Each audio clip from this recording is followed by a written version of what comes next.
Samtang isumbong mo kay Gov, gilusad nga programa sa Kapitolyo batok sa mga mag-overpricing.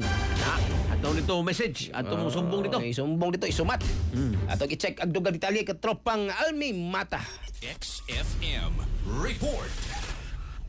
Yes, gipaligon sa Cebu Provincial Government ang papatuman sa suggested retail price kon SRP sa tibok probinsya tungod sa pagtaas sa presyo sa mga basic ug essential goods nga gipasinginlan nga epekto sa nagpadayon nga tensyon sa Middle East.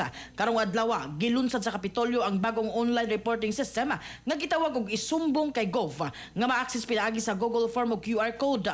Pinaagi niini ang mga Cebuano ug uban pang concerned citizens mahimong direktang musumbong sa gingong overpriced nga baligya ug uban pang irregularidad sa mga public market ug retail stores ngadto kang Cebu Governor Pamela Barrecuatro. Sumala sa Kapitolyo ang maong programa gihimo aron mapaligon ang price monitoring ug masiguro nga affordable gihapon ang basic commodities sa koordinasyon sa Department of Trade and Industry ug uban pang ahensya sa gobyerno nga nagpagawa sa weekly SRPs. Sa maong sistema, ang mga moreklamo kinahanglan mosumite og detalye sama sa eksaktong lokasyon, pangalan sa merkado o tindahan ug description sa reklamo, laki pa posibleng price discrepancy ug pamatasan sa tindera. Girekomenda usab ang pag-upload og hangtod 5 ka litrato isip ebidensya. Matod sa Kapitolyo, ma-record ang Google account information sa user apan optional ra paghatag sa dugang personal nga datos sama sa pangalan ug contact number. Gihawag ang publiko nga aktibong mogamit sa platform isip patalipod sa consumer ug balig-on sa transparency sa lokal nga merkado.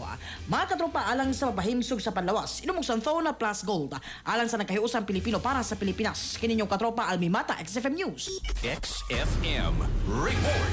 Salamat katropang Almi Mata sa imong report.